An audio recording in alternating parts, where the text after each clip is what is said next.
Olá, boa noite.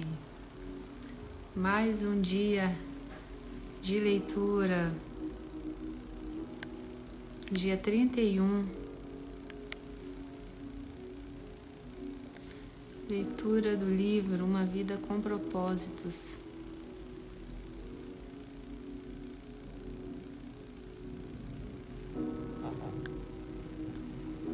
Boa noite. Tudo bem?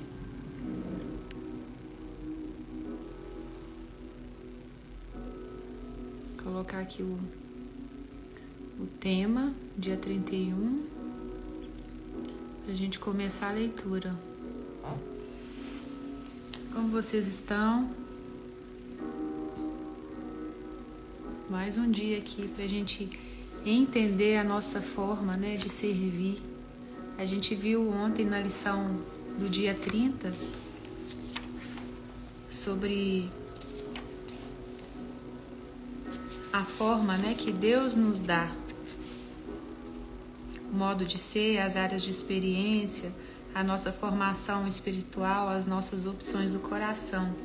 E como Deus fala conosco no coração, pelo coração, nós devemos ficar atentos ao que o nosso coração queima, ao que o nosso coração conecta, aquilo que nos alegra e ao mesmo tempo aquilo que nos indigna. Se a gente tem essa percepção, de que Deus fala no nosso coração, a gente consegue saber um pouco mais de nós mesmos e daquilo que Deus tem para nós, baseado no propósito que Ele nos criou para ser, não é? Então, dia 31, entendendo a sua forma. Vamos acelerar aqui porque a leitura hoje é um pouquinho extensa. Entendendo a sua forma. Está em Salmo 139:13. Ah, sim, tu me moldaste por dentro e por fora. Tu me formaste no útero da minha mãe. Somente você pode ser você mesmo. Você é único, Por isso a frase diz isso. Deus projetou cada um de nós de modo que não houvesse réplica em todo o mundo. Ninguém tem exatamente a mesma composição de fatores que tornam você tão único. Isso significa que ninguém mais no mundo será capaz de desempenhar o papel que Deus planejou para você. Se você não fizer sua contribuição individual para o corpo de Cristo, ela não será feita por mais ninguém. A Bíblia diz: existem tipos diferentes de dons. Existem maneiras diferentes de servir. Há diferentes habilidades para realizar o trabalho. No capítulo anterior, vimos duas primeiras: os dons espirituais e o coração, que é as opções do coração. Agora veremos o restante de sua forma para servir a Deus. Forma, aplicando os recursos pessoais. Os recursos pessoais são os talentos com os quais você nasceu. Algumas pessoas têm habilidade natural com as palavras, já nascem falando. Só mandar um aviãozinho aqui para algumas pessoas.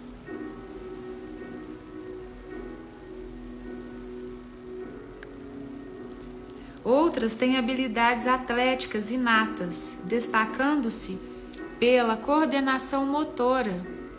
Outras ainda são boas em matemática, música ou mecânica.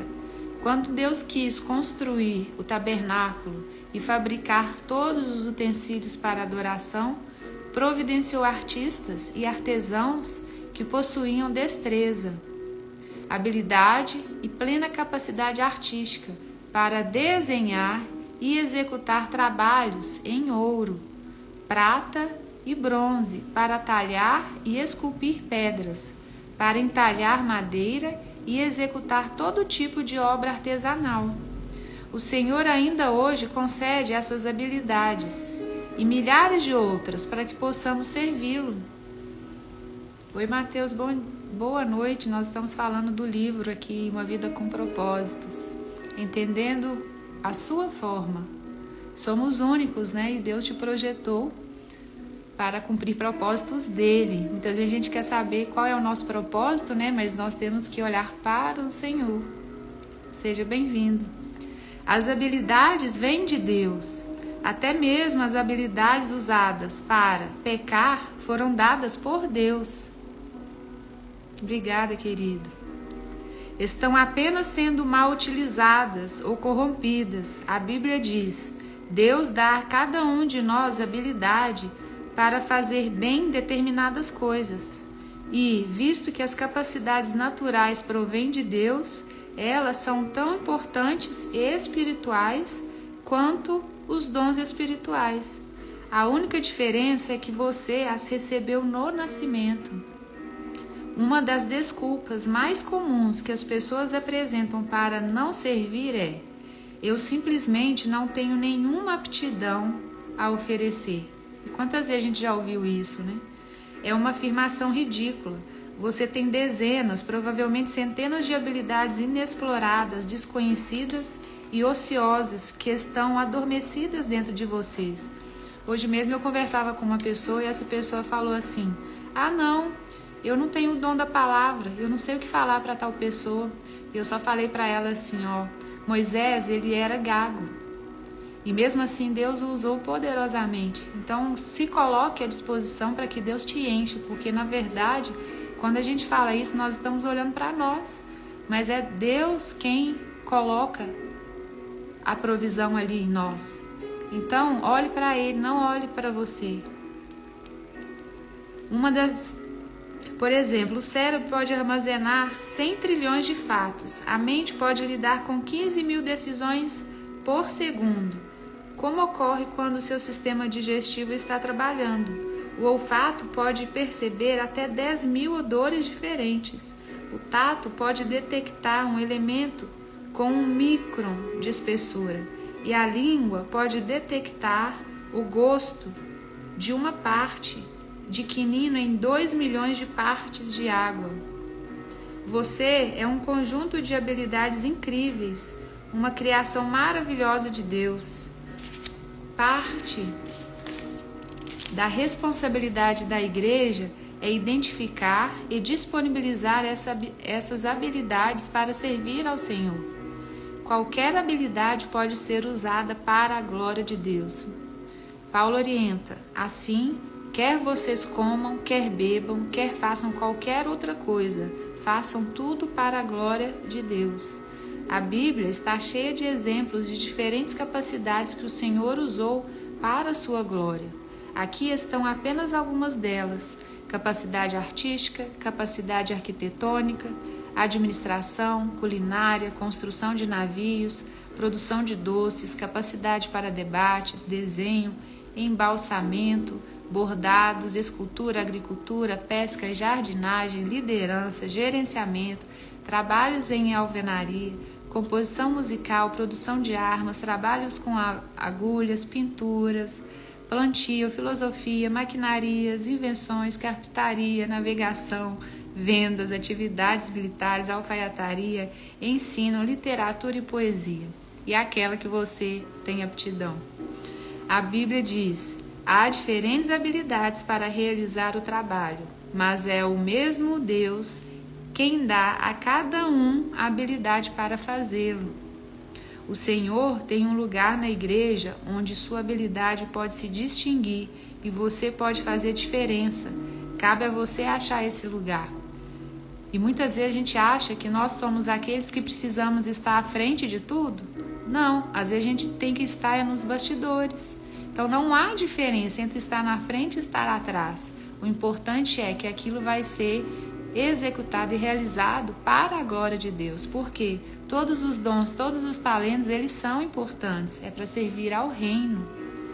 Deus concede a algumas pessoas a habilidade de ganhar dinheiro. Moisés disse aos israelitas: mas lembrem-se do Senhor, o seu Deus, pois é Ele quem dá a vocês a capacidade de produzir riqueza. Pessoas com essa capacidade são boas em fazer prosperar os negócios, em fechar acordos ou vendas e em obter lucro. Se você possui habilidade para os negócios, deve usá-la para a glória de Deus. Como? Primeiro, compreenda que sua habilidade provém de Deus e dê todo o crédito a Ele. Segundo, use sua empresa ou negócio para atender à necessidade de alguém e compartilhe sua fé com os que não creem. Terceiro, devolva ao menos o dízimo, 10% do lucro para Deus, como ato de adoração. Por fim, estabeleça para você mesmo a meta de ser um construtor do reino, não um construtor de riqueza. Explicarei isso melhor no capítulo 34.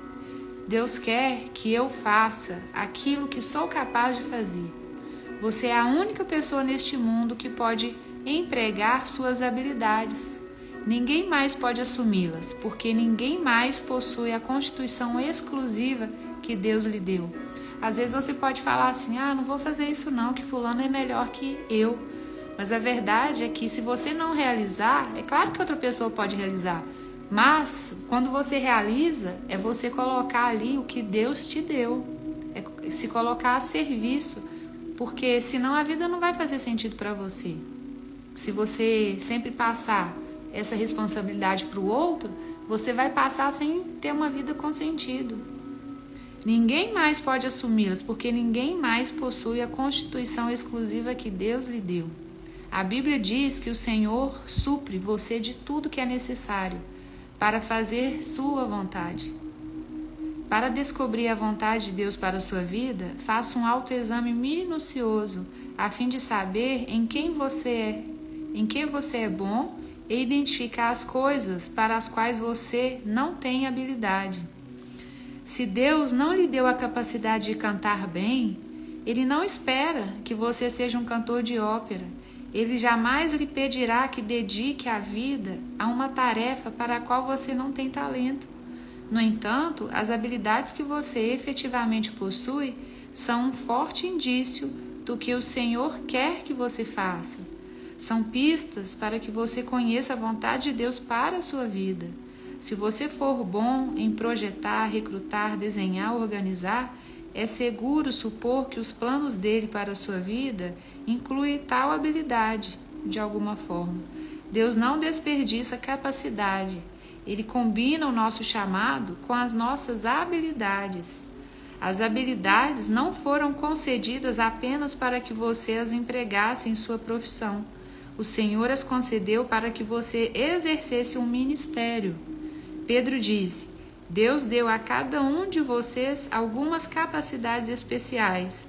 Estejam certos de as estarem utilizando para se ajudarem mutuamente, transmitindo aos outros as muitas espécies de bênçãos. Enquanto este livro estava sendo escrito, aproximadamente 7.000 pessoas usavam habilidades para o ministério na igreja sede Lebec, suprindo todo tipo de serviço que você possa imaginar, consertando carros recebidos em doação para que sejam, por sua vez, doados aos que necessitam, encontrando os melhores negócios para as aquisições da igreja, trabalhando com paisagismo, organizando arquivos, divulgando arte, elaborando programas, projetando prédios, fornecendo tratamento de saúde, preparando refeições, compondo músicas, ensinando música, escrevendo propostas de subvenções, treinando times, fazendo pesquisas para sermões ou traduzindo-os e realizando centenas de outras tarefas que requerem especialização. Dizemos aos novos membros: não importa no que você é bom, você deve fazê-lo para a sua igreja. E muitas vezes a gente acha, que a gente vai para a igreja para receber. E na igreja nós temos que ir para servir. Muitas pessoas se enganam. Às vezes são críticas quando vão à igreja, falam que não está adequado. Mas aquilo que não estiver adequado é para que você faça. Forma, usando o seu modo de ser. Não nos damos conta de como cada um de nós é verdadeiramente único. As moléculas de DNA podem se reunir em um número infinito de formas. A possibilidade de você algum dia vir a encontrar alguém exatamente igual a você é de 1 para 10 elevado a 2 bilhões e 400 milhões a potência. Se você escrever esse número com cada zero da espessura de uma polegada, seria necessário uma tira de papel de 60 mil quilômetros. Para que você tenha ideia do que significa isso, alguns cientistas acreditam que o número de todas as partículas do universo não passa de 10, seguido de 76 zeros, muito menor que as possibilidades de seu DNA. Sua singularidade é um fato científico da vida. Quando Deus o fez, ele quebrou o molde. Uau! Nunca houve nem haverá alguém exatamente igual a você. Quando você coloca sua digital na fechadura, quando você coloca sua íris, com o Face ID, você é único. É óbvio que Deus aprecia a diversidade. Basta olhar em volta. Ele criou cada um de nós com uma combinação exclusiva de traços de personalidade. Deus fez os introvertidos e os extrovertidos. Você é qual deles, hein? Fez as pessoas que gostam de rotina e as que gostam de diversificar. Fez os racionais e os emocionais. Algumas pessoas trabalham melhor em tarefas individuais, enquanto outras têm melhor desempenho em equipe. A Bíblia diz: Deus age por intermédio de homens de maneiras diferentes, mas é o mesmo Deus que atinge seus propósitos mediante todos eles. Então, independente como seja, seu comportamento, Deus é quem opera. E nós devemos o quê? Respeitar uns aos outros, a capacidade um dos outros, porque nós somos diferentes. Cada um percebe de uma forma, cada um realiza de uma forma, mas é o mesmo Deus que está ali operando. A Bíblia apresenta provas suficientes de que Deus usa todos os tipos de personalidade. Pedro era sanguíneo, Paulo era colérico, Jeremias era melancólico. Tanto é que na Bíblia eles chamam, que Jeremias é o profeta chorão. Quando você vê as diferenças de personalidade entre os 12 discípulos, fica fácil entender a razão de alguns conflitos interpessoais. Não existe temperamento certo ou errado para o ministério. Todos os tipos de personalidade são necessários para equilibrar a igreja e dar-lhe sabor. O mundo seria um lugar muito chato se fôssemos a versão arroz com feijão. Felizmente, as pessoas apresentam muito mais variedades. Seu modo de ser, isto é, sua personalidade, influenciará de maneira direta a maneira e lugar em que você usa as habilidades e os dons espirituais. Por exemplo, 2 pessoas podem ter o dom de evangelização, mas se uma é introvertida e a outra é extrovertida, esse dom será expresso de formas distintas. O marceneiro sabe que é mais fácil trabalhar no sentido das fibras da madeira que de modo perpendicular a elas. De igual maneira, quando você é forçado a atuar de certo modo, fora das características de seu temperamento, cria-se tensão e desconforto, e ainda se fazem necessárias quantidades extras de esforço e energia, sem falar que os melhores resultados não são atingidos. É por isso que imitar o ministério de alguém jamais produz resultados. Você não tem a personalidade da outra pessoa. Além do mais, Deus criou você para ser você mesmo. Você pode aprender com o exemplo de alguém, mas deve filtrar o que aprende por meio da sua forma. Temos hoje muitos livros e ferramentas que podem ajudá-lo a compreender sua personalidade, a fim de que você possa determinar como usá-la para Deus. Como num vitral, nossas diferentes personalidades refletem a luz de Deus em muitas cores e padrões. Isso abençoa a família do Senhor com intensidade e variedade, e também nos abençoa pessoalmente. É agradável fazer aquilo para o qual Deus nos preparou. Quando atua de forma coerente com a personalidade que Ele lhe deu, você se sente realizado, satisfeito e produtivo. E quanto é bom sentir isso, não é? Forma, utilizando suas áreas de experiência. Você foi formado pelas experiências que teve na vida estando a maioria delas além de seu controle. Mas Deus permitiu que acontecessem para cumprir o propósito de sua formação. Ao determinar sua forma para servir a Deus, você deve examinar ao menos 6 tipos ou áreas de experiência do seu passado. Experiências familiares. O que você aprendeu vivendo com sua família? Experiências educacionais. Quais eram as matérias favoritas na escola? Experiências vocacionais. Em quais empregos você foi mais eficiente e mais gostou de trabalhar?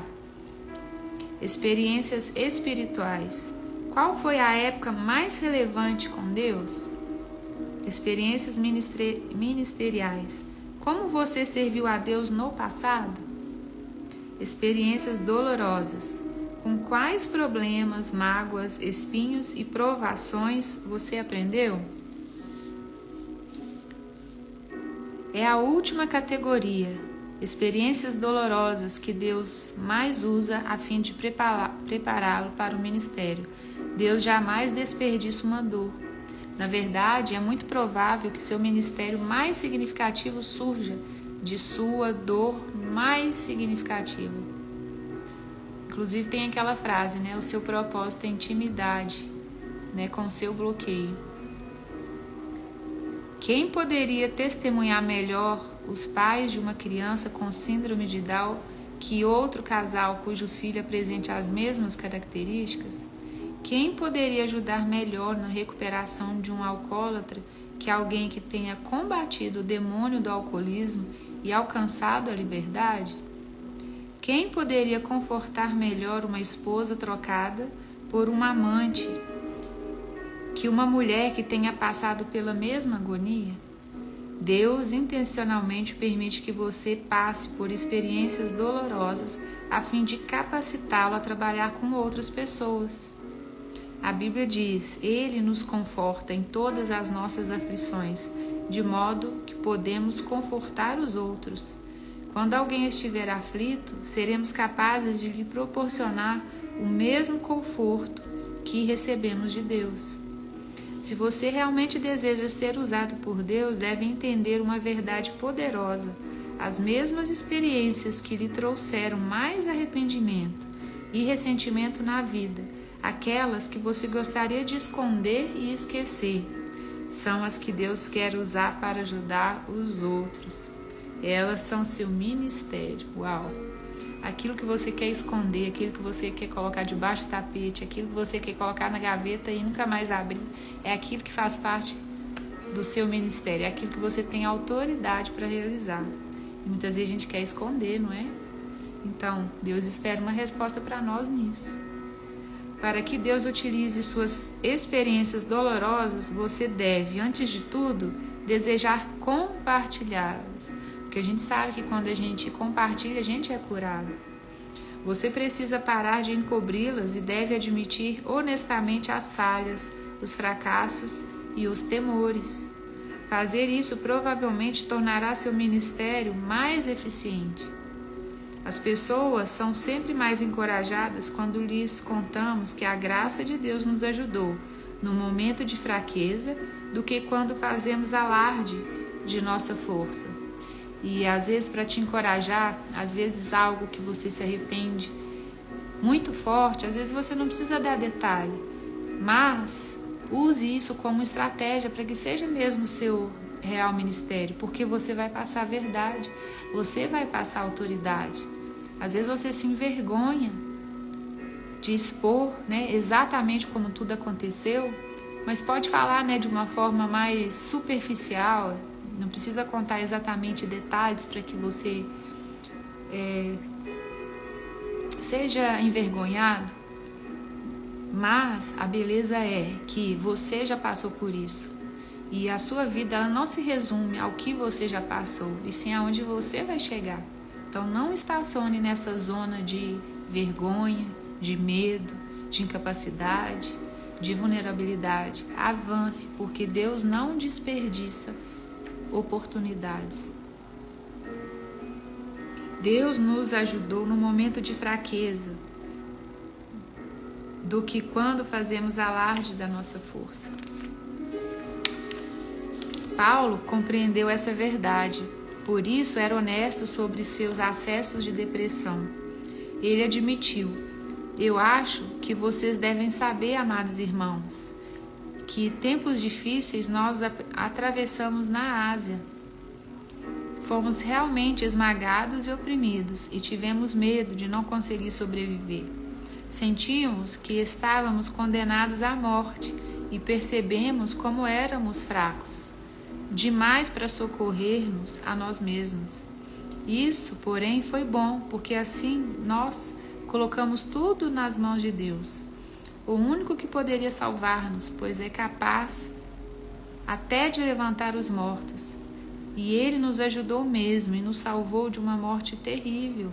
Sim, e esperamos que Ele faça assim sempre. 2 Coríntios 1, de 8 a 10. Se Paulo tivesse mantido em segredo esse momento de dúvida e depressão, milhões de pessoas jamais haveriam se beneficiado dela.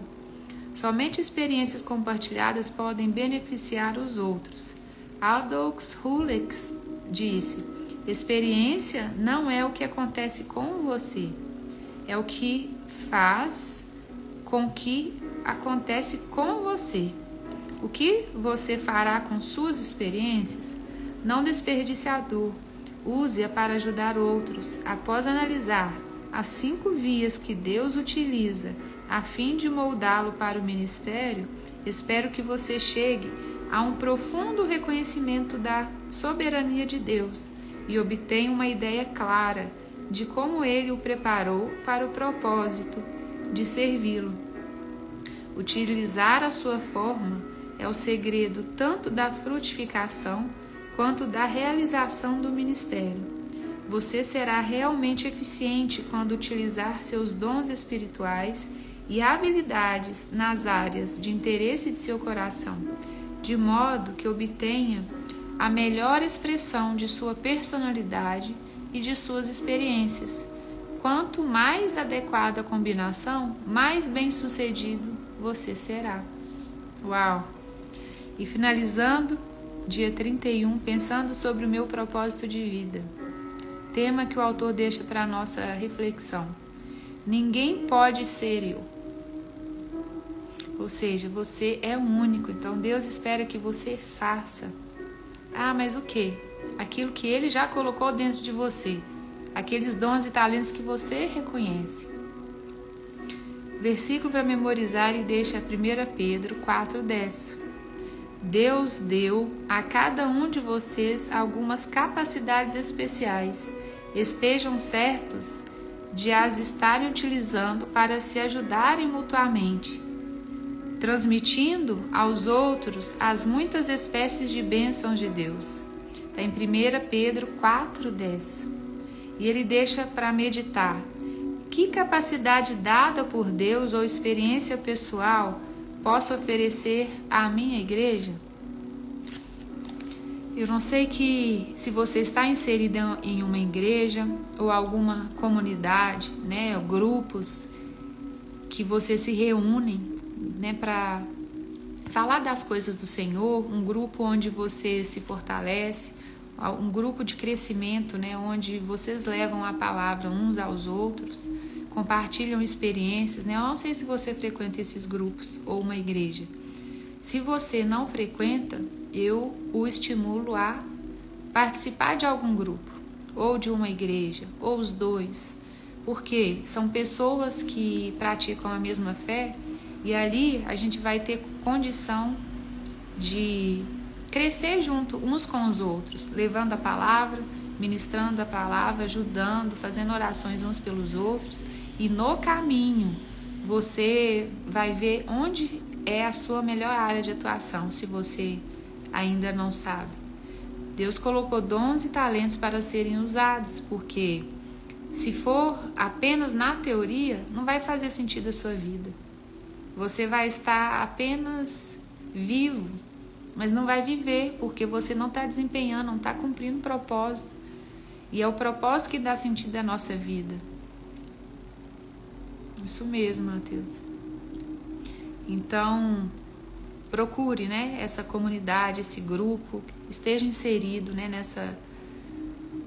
nessa reunião, né, para comunhão, para que seus dons e talentos sejam aperfeiçoados e possam ser úteis, né, nas famílias uns dos outros, na comunidade uns dos outros, de forma altruísta, né, para que nós possamos liberar bênçãos sobre essas pessoas.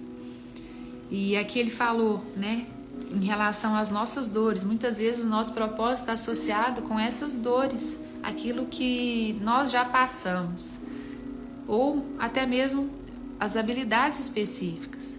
Porque nas nossas dores nós temos o que? Autoridade para falar daquilo que a gente já viveu. E nossos dons e talentos a gente tem e reconhece, né? Nós somos reconhecidos também, as pessoas vão falar, né, de você. Você é bom nisso, você faz bem isso, você é reconhecido.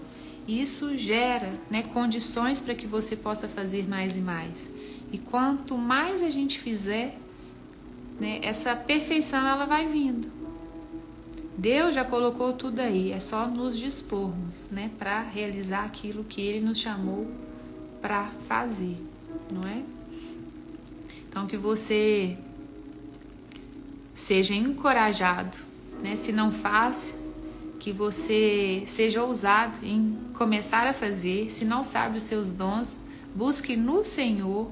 Aquela característica que está mais evidente é aquilo que você vai usar a priori, né? Porque cada um de nós tem uma ou mais áreas, né, de atuação que a gente pode desenvolver e que Deus já colocou em nós, mas basta a gente tirar de dentro e colocarmos na prática, né, para edificar a nós, edificar a igreja e edificar as pessoas que estão ao nosso redor. Amém? Que vocês tenham uma semana sensacional e que Deus os siga nesse propósito, né, e ilumine aí no querer dele para a vida de vocês, tá bom? Amanhã vamos falar do dia 31. E nosso propósito aqui de leitura, o nosso desafio termina no 40. Amanhã faremos o 32. Tá bom? Um beijo para vocês, fiquem com Deus. Uma ótima semana. Tchau, tchau.